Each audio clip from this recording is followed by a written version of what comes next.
It was 6:12 a.m. when my alarm screamed through the one-bedroom apartment I could barely afford. My son, Noah, stirred on the couch he called a bed. He was 6, with soft brown curls and a sleepy face that always smiled at me even when the world didn't.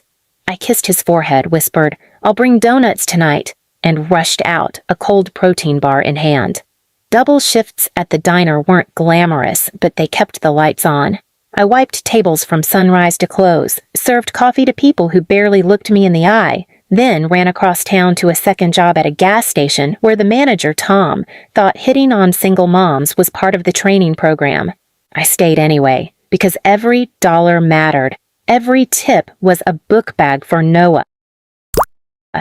Every hour spent standing was one he didn't have to. And through all of this, my parents knew. They knew how hard I worked. They knew I didn't go out, didn't buy clothes, didn't take breaks. But what they didn't know or didn't care about was how much it hurt when they'd praise my sister Jasmine like she was royalty, while I was the maid who was lucky to be in the room. Please subscribe to our channel and tell us in comments, from where are you watching this video? Jasmine had never worked a day in her life. She had a resting headache and travel anxiety, which conveniently disappeared whenever a luxury vacation was on the table. She posted spa selfies from Dubai and Madrid like they were grocery runs. My parents applauded every post, every fake business she claimed to launch, every lie wrapped in a bow of filters and hashtags. "Look at your sister," my mom would say, "living the life you could have had if you weren't so dramatic." Dramatic was what they called me when I said I couldn't afford daycare. Dramatic was refusing to move back into their house when they offered the basement with mold and no privacy. Dramatic was not signing away my savings to fund Jasmine's creative ventures like I was some trust fund donor. One Tuesday, after I'd worked 36 hours in 3 days, I returned home to find my parking space empty. My heart plummeted. I ran inside, called the cops, and reported the car stolen. They said it wasn't. They said it had been sold legally, that someone with my name and my signature had transferred the title. I was frozen. I called my parents. My dad answered, "Oh, that. We needed to help Jasmine book her Spain trip. She's been stressed lately." My breath caught. "You sold my car?" "You barely used it. You're always walking anyway." My mom chimed in from the background. "You should be grateful we even let you keep the apartment. Honestly, you should say thank you." Then the text came. From my mom. No emojis, no apology. "Be grateful we let you walk." I stared at the message for 5 full minutes. My legs were still sore from standing all day, and now I was supposed to be grateful for the chance to walk 12 blocks home in the rain. I wanted to scream. But Noah was asleep, and I had to be quiet. I had to be still. But something broke in me that night. And when I looked out at the empty parking space again, all I saw was possibility. They thought I would beg. They didn't know they had just lit the match. I didn't reply to their text, not because I didn't have words, but because I had too many, and none of them would have landed the way I needed them to. Instead, I took a deep breath and stared at Noah sleeping peacefully on the couch. He deserved better than a mother spiraling. So I walked to my dresser, pulled out the only thing that still gave me clarity, my little notebook labeled Someday.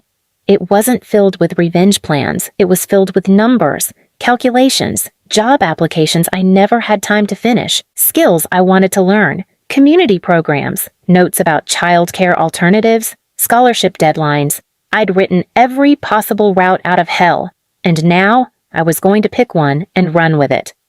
I started small, called the local trade school the next morning. They had a weekend certification program in appliance repair, 3 months long, flexible hours, heavy demand in the area. I signed up. At the same time, I went to work earlier, stayed later. I started walking dogs during my breaks, babysitting during night shifts. I did everything short of selling my blood, though the thought crossed my mind.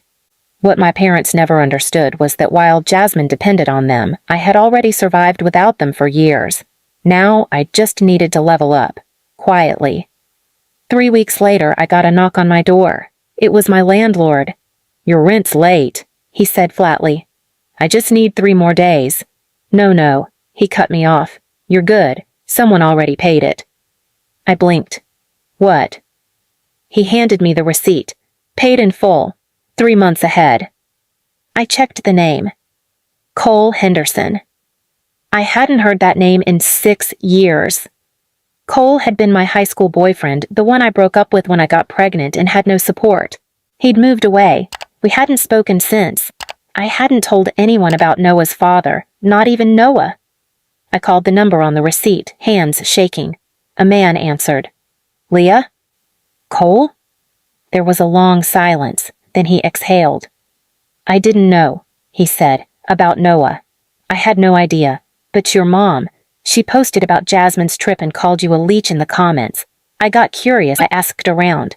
When I found out what they did to you, my knees buckled and I sat down on the floor. I'm not asking for anything, he continued. Just, if you need help, let me, for him. I didn't have words. I cried instead. And for the first time in years, it wasn't the hopeless kind. With Cole helping quietly, I finished the program faster. Within 2 months, I had a part-time apprenticeship at a local HVAC company. They didn't care about my degree. They cared that I showed up early, stayed late, and could carry my own weight. I made more money in 2 weeks there than I did in 2 months at the diner. I paid off my debts, got Noah a real bed, moved us into a better place with a backyard, bought a used car in my name this time, locked down tighter than Fort Knox. I started picking up freelance work fixing AC units and dryers. And I didn't tell a soul. Not until Jasmine posted a bikini photo from Spain with the caption, "Work hard, play harder, manifest it, babes." Underneath, my dad commented, "Proud of our princess." And my mom?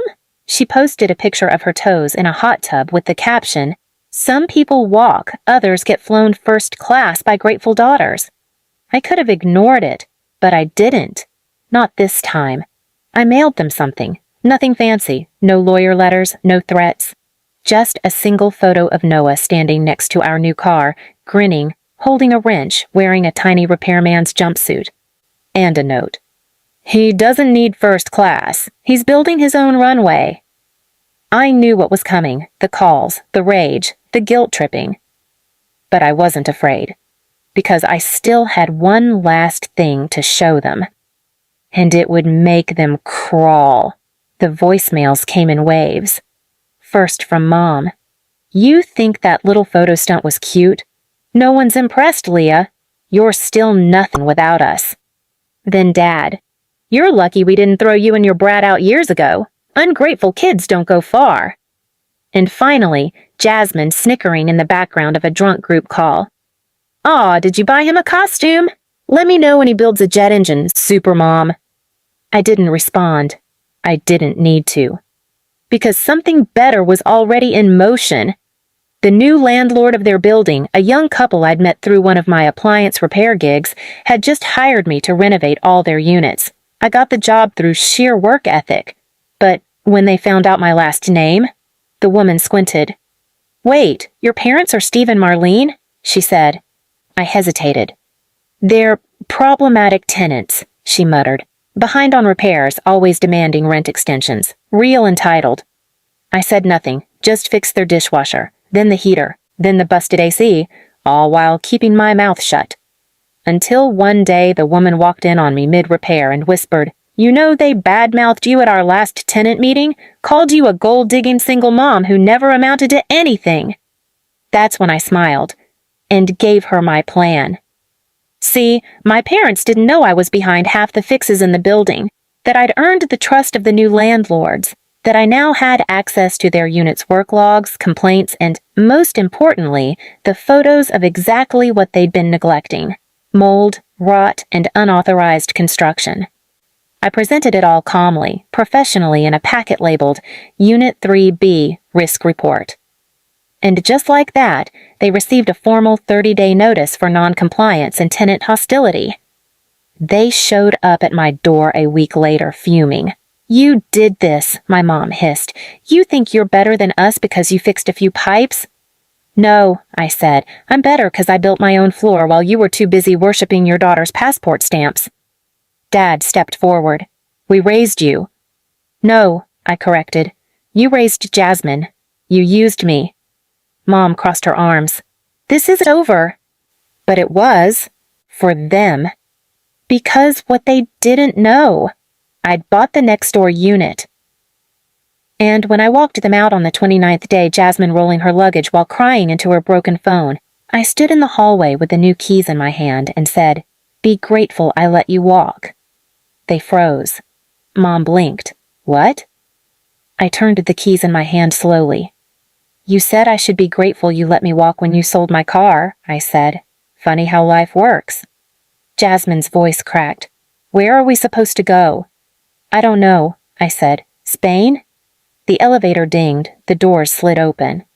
And my parents, once the proud, smug rulers of my life, walked in with their heads low and silence thick in the air. I stood still until the doors closed. And then I walked back to my new home where Noah was waiting with a drawing in his hands. It was of me, holding his hand in front of our apartment.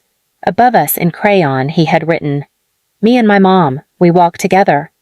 No more begging, no more crawling. We were running now, on a road they'd never catch up with. Please subscribe to our channel and tell us in comments from where are you watching this video.